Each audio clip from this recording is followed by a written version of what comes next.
Well, the Sugar Bowl between Notre Dame and Georgia, scheduled to kick off tonight in New Orleans, has been postponed until Thursday.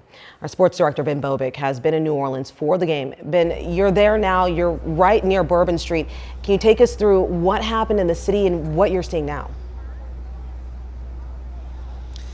Yeah, absolutely, Cornelia. Obviously, like you mentioned, we're here covering the Sugar Bowl, expecting to wake up this morning and get ourselves ready to go cover a football game. And here we are on the intersection of Canal Street and Bourbon Street, covering this tragedy. Really, this morning I was actually woken up by one of our producers giving me a phone call at about 7:30, letting us know what's happening. Let us know, hey, there was a mass casualty event in New Orleans. Wanted to make sure we were okay. And at that point, we really didn't go back to sleep. Our phones were flooded with texts, and our photojournalist KJ Simpson and myself, I'm referring to, people just checking in. I looked outside our window on Canal Street. It was like a ghost town. There was really nobody here, and really no one moving up and down the street, which is usually a bustling street, when it comes to this area of New Orleans. And we spent some time down here this morning chatting with fans, Notre Dame, Georgia fans, and just locals, kind of just seeing what they were doing overnight. We talked to a couple people that were out on Bourbon Street last night. I mean, I could speak for myself and KJ. We were out on Bourbon Street last night. It was New Year's Eve here in New Orleans. Of course, you're going to go to Bourbon Street. A lot of people were, and luckily, a lot of us left before any of this stuff happened. And we were chatting with a few Georgia fans that live in Virginia. Their daughter was actually at the casino. She was out until 3 in the morning.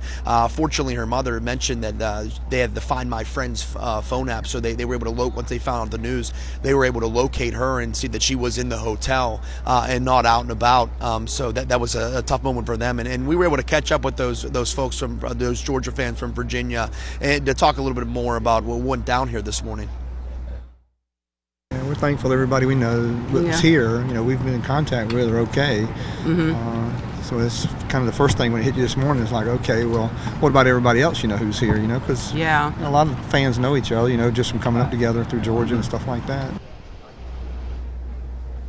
And I'm glad they mentioned that. A lot of fans obviously stay connected, and a lot of them are here in New Orleans. This is supposed to be a fun trip for them. It's New Year's Eve in the Big Easy. Who wouldn't want to come see their favorite teams play in a college football playoff quarterfinal game? And now, obviously, that is taken secondary to what's going on here now. But it was officially announced. We mentioned it earlier that the game time tomorrow could be pushed up, and that is a fact now. It will kick off. The Sugar Bowl 2025 will kick off tomorrow at 4 o'clock Eastern between Georgia and Notre Dame. That's for tomorrow. Right now, a lot of people mourning and grieving, friends, family, cousins, brothers, sisters, you name it. Just a true tragedy here, Cornelia. All right, thank you so much, Ben. And like you said, it's very terrifying, very tragic, and you really put it in perspective when you said it looks like a ghost town. And that street, I've been there myself, and it is very bustling. There's always people, no matter the hours, the time of day. There are always people on that street. And since you've been out there for hours, kind of talk to us about what you've been hearing from people. Have you heard from anyone that was involved or near the incident when it happened?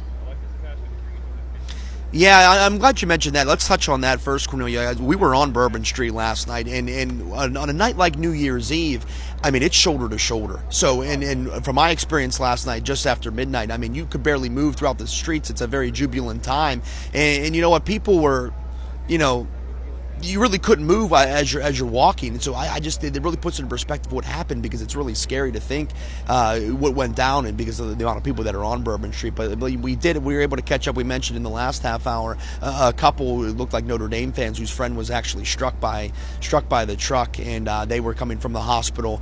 We talked to those folks from Virginia who actually knew someone who had known someone that was hit by the truck as well. Their family was coming down here to New Orleans to visit them in the hospital, make sure they're okay. It's not the scene or the area or what you want to be doing on New Year's Day. You're supposed to start fresh here in 2025, and we're starting with tragedy here in New Orleans.